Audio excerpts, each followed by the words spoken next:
सैयदना हसन बिन साबित रज़ी अल्लाह ताला अन्हु मजीद प्यारे नबी सल्लल्लाहु अलैहि वसल्लम की नात बयान करते हुए कहते हैं, मुहम्मदुन तुफ़दी नफ्सक कुल्लु नफ्स इज़ा मा खिफ़्त मिन शैइन तबाला।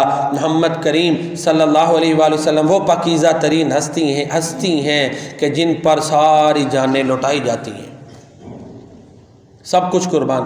और ये सहाबाए किराम रिज़वानुल्लाहि अलैहिम अजमाइन वाकई उनमें ये चीज़ थी ना, सब कुछ अल्लाह के प्यारे नबी सल्लल्लाहु अलैहि वसल्लम पर उन्होंने कुर्बान किया।